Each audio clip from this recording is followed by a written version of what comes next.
ಕೊನೆ ದಿನದ ಬಜೆಟ್ ಅಧಿವೇಶನದಲ್ಲಿ ಹನಿ ಟ್ರ್ಯಾಪ್ ವಾರ್ ರಾಜಣ್ಣ ಸಿಡಿಸಿದ ಬಾಂಬ್ಗೆ ಸದನವು ಅಲ್ಲೋಲ ಕಲ್ಲೋಲವಾಗಿ ಕೊನೆ ದಿನದ ಬಜೆಟ್ ಅಧಿವೇಶನದಲ್ಲಿ ರಾಜಣ್ಣ ಸಿಡಿಸಿದ ಹಸಿಬಿಸಿ 15ನೇ ದಿನದ ಕಲಾಪ ಆರಂಭವಾಗ್ತಾ ಇದ್ದಂತೆ ಚರ್ಚೆಗೆ ಶುರುವಾಯಿತು ಹಸಿಬಿಸಿ ಹನಿ ಟ್ರ್ಯಾಪ್ ವಿಚಾರ. ಕಲಾಪ ಆರಂಭವಾಗ್ತಾ ಇದ್ದಂತೆ ಸುನಿಲ್ ಕುಮಾರ್ ಪ್ರಸ್ತಾಪವನ್ನ ಮಾಡಿದ್ರು. ಸಿದ್ದರಾಮಯ್ಯನವರ ಭಾಷಣಕ್ಕೂ ಮೊದಲು ಅವರು ಗರ್ಜಿಸಿದ್ರು. ಸರ್ಕಾರದ ವಿರುದ್ಧ ಘೋಷಣೆ ಕೂಗಿ ಮೈತ್ರಿ ಸರ್ಕಾರ. ಸದಾಶಿವನಗರ ಸಿಡಿ ಫ್ಯಾಕ್ಟರಿ ಅಂತ ಹೇಳಿ ಎಂಎಲ್ಎ ಮುನಿರತ್ನ ಧಿಕ್ಕಾರವನ್ನ ಕೊಟ್ಟರು. ಪೇಪರ್ ಹರಿದು ಹಾಕಿ ಸಿಡಿಯನ್ನ ತೋರಿಸಿದ್ರು ಬಿಜೆಪಿಯ ಸದಸ್ಯರು. 15ನೇ ದಿನದ ಕಲಾಪ ಆರಂಭವಾಗ್ತಾ ಇದ್ದಂತೆ ಹಸಬಿಸಿ ಚರ್ಚೆ ಶುರುವಾಯಿತು. ದೃಶ್ಯದಲ್ಲಿ ಗಮನಿಸ್ತಾ ಇರಬಹುದು, ಸಿಡಿಯನ್ನ ಪೇಪರ್ ಅನ್ನು ಹರಿದು ಹಾಕಿ ಸಿಡಿಯನ್ನ ಕೈಯಲ್ಲಿ ಹಿಡಿದು ತೋರಿಸ್ತಾ ಇದ್ದಾರೆ.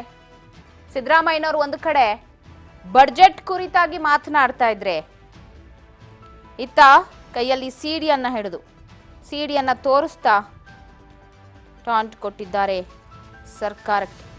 ಸದಾಶಿವನಗರ ಸಿಡಿ ಫ್ಯಾಕ್ಟರಿ ಅಂತ ಹೇಳಿ ಎಂಎಲ್ಎ ಮುನಿರತ್ನ ಧಿಕ್ಕಾರವನ್ನ ಕೂಗಿದ್ರೆ, ಸಿಡಿಯನ್ನ ತೋರಿಸ್ತಾ ಭರತ್ ಶೆಟ್ಟಿ ಆಗಿರ್ಬೋದು ಇನ್ನಿತರ ಅಲ್ಲಿದ್ದ ಶಾಸಕರು ಸಿಡಿಯನ್ನ ತೋರಿಸ್ತಾ ಧಿಕ್ಕಾರವನ್ನ ಕೂಗಿದ್ರು. ಸಿಡಿ ರಾಮಯ್ಯ ಅಂತ ಹಿಂದೆ ಹೇಳ್ತಾ ಇದ್ರು ಸಿದ್ದರಾಮಯ್ಯನವರು. ಅದಾದ ನಂತರ ಸಿಡಿ ಫ್ಯಾಕ್ಟರಿ ಎಲ್ಲಿ ಸದಾಶಿವನಗರದಲ್ಲಿ. ಕಲಾಪ ಆರಂಭವಾಗ್ತಾ ಇದ್ದಂತೆಯೇ ಈ ಹಸಿ ಬಿಸಿ ವಿಚಾರನೆ ಚರ್ಚೆಗೆ ಕಾರಣವಾಗಿತ್ತು. ಕೊನೆಯ ದಿನ ಎಂದು ಸಿಎಂಗೆ ಭಾಷಣವನ್ನು ಮಾಡಲು ಬಿಡದೆ ಸದ್ದು ಗದ್ದಲವನ್ನ ಮಾಡಿ ರಾಜಣ್ಣ ಸಿಡಿಸುವ ಒಂದೇ ಒಂದು ಅಲ್ಲೋಲ ಕಲ್ಲೋಲವನ್ನೇ ಸೃಷ್ಟಿ ಮಾಡಿತು ಸದನದಲ್ಲಿಂದು. ಸರ್ಕಾರದ ವಿರುದ್ಧ ಘೋಷಣೆ ಕೂಗಿ ಮೈತ್ರಿ ನಾಯಕರು ಗರಂ ಆದ ಪೇಪರ್ ಹರಿದು ಹಾಕಿ ಸಿಡಿಯನ್ನ ಕೈಯಲ್ಲಿ ಹಿಡಿದು ಧಿಕ್ಕಾರವನ್ನ ಕೂಗಿ ಆಕ್ರೋಶ ವ್ಯಕ್ತ. ರಾಜಣ್ಣ ಸಿಡಿಸಿದ ಬಾಂಬ್ಗೆ ಸದನದಲ್ಲಿ ಅಲ್ಲೋಲ ಕಲ್ಲೋಲ ಸೃಷ್ಟಿಯಾಯಿತು. ಸದೃಶ್ಯದಲ್ಲಿ ಗಮನಿಸ್ತಾ ಇದ್ದೀರಾ, ಕೈಯಲ್ಲಿ ಸಿಡಿಯನ್ನ ಹಿಡಿದಿರೋದು ಒಂದು ಕಡೆ ಪೇಪರ್ ಅನ್ನು ಹರಿದು ಹಾಕಿ ಸ್ಪೀಕರ್ ಮುಂದೆನೆ ಹೈ ಡ್ರಾಮಾ ಸೃಷ್ಟಿ ಮಾಡಿದ್ರು.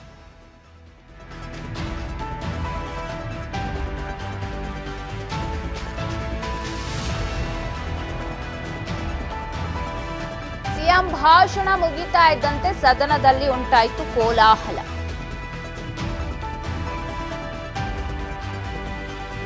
ಸಿದ್ದರಾಮಯ್ಯ ರಕ್ಷಣೆಗೆ ಸಂಪುಟ ಸಹೋದ್ಯೋಗಿಗಳು ಧಾವಿಸಿದ್ರು.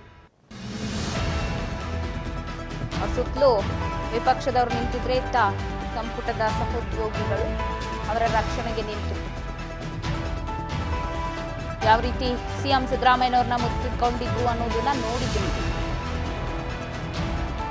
ತಕ್ಷಣಕ್ಕೆ ಅಲ್ಲಿದ್ದ ಸಂಪುಟ ಸಹೋದ್ಯೋಗಿಗಳು ಅವರ ರಕ್ಷಣೆಗೆ ಮುಂದಾದರು. ಸಿಎಂ ಭಾಷಣ ಮುಗಿದಾದಂತೆ ಸದನದಲ್ಲಿ ಕೋಲಾಹಲವೇ ಉಂಟಾಯಿತು.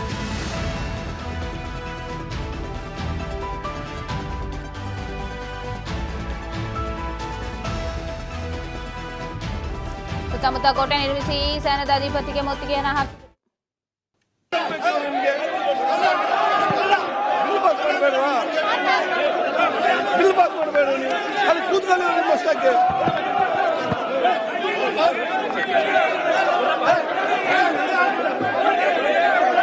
ಪರಿಹಾರವನ್ನು ಪ್ರಸ್ತುತ ಸಭಾಮತಕ್ಕೆ ಹಾಕುತ್ತೇನೆ.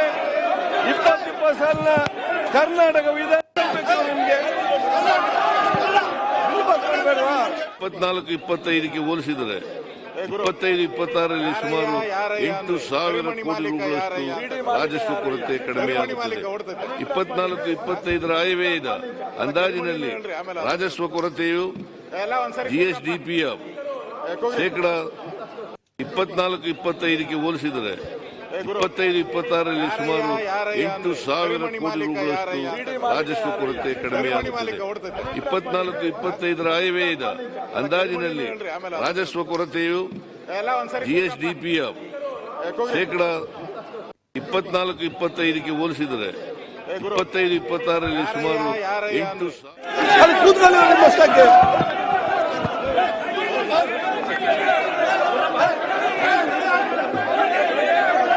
ಪರಿಹಾರವನ್ನು ಪ್ರಸ್ತುತ ಸಭಾಮತಕ್ಕೆ ಹಾಕುತ್ತೇನೆ.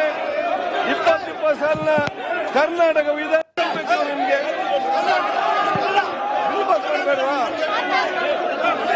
ಪಾಸ್ ಮಾಡಬೇಡ ನೀವು ಅಲ್ಲಿ ಕೂತ್ಕೊಳ್ಳಿ ನಿಮ್ಮಷ್ಟಕ್ಕೆ.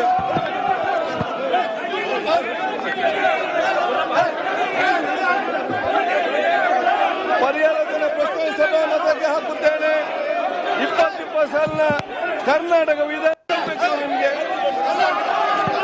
ಬಿಲ್ ಪಾಸ್ ಮಾಡಬೇಡವಾ? ಬಿಲ್ ಪಾಸ್ ಮಾಡಬೇಡ ನೀವು ಅಲ್ಲಿ ಕೂತ್ಕೊಳ್ಳಿ ನಿಮ್ಮಷ್ಟಕ್ಕೆ.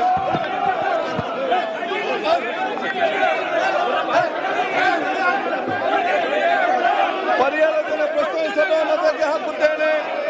20 ಸಾಲಿನ ಕರ್ನಾಟಕ ವಿಧಾನ ಬೇಕು ನಿಮಗೆ. ಬಿಲ್ ಪಾಸ್ ಮಾಡಬೇಡವಾ? ಬಿಲ್ ಪಾಸ್ ಮಾಡಬೇಡ ನೀವು ಅಲ್ಲಿ ಕೂತ್ಕೊಳ್ಳಿ ನಿಮ್ಮಷ್ಟಕ್ಕೆ.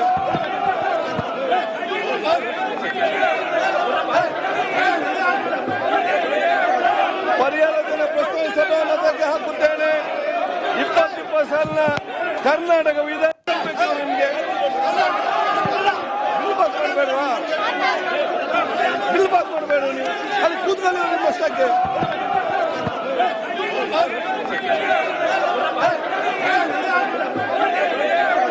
ಪರಿಹಾರ ಧನ ಪ್ರಸ್ತಾವಿಸಲು ಮತಕ್ಕೆ ಹಾಕುತ್ತೇನೆ.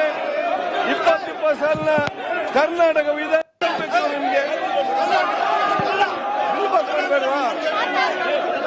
ಬಿಲ್ ಪಾಸ್ ಮಾಡಬೇಡ ನೀವು ಅಲ್ಲಿ ಕೂತ್ಕೊಳ್ಳಿ ನಿಮ್ಮಷ್ಟಕ್ಕೆ.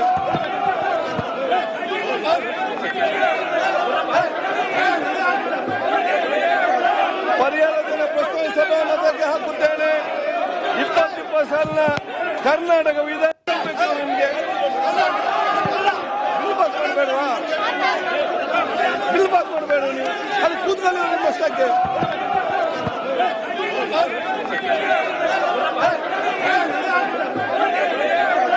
ಪರಿಹಾರ ಧನ ಪ್ರಸ್ತಾವಿಸಲು ಮತಕ್ಕೆ ಹಾಕುತ್ತೇನೆ. 20 ಸಾಲಿನ ಕರ್ನಾಟಕ ವಿಧಾನ ಬೇಕು ನಿಮಗೆ. ಬಿಲ್ ಪಾಸ್ ಮಾಡಬೇಡವಾ? ಬಿಲ್ ಪಾಸ್ ಮಾಡಬೇಡ ನೀವು ಅಲ್ಲಿ ಕೂತ್ಕೊಳ್ಳಿ ನಿಮ್ಮಷ್ಟಕ್ಕೆ.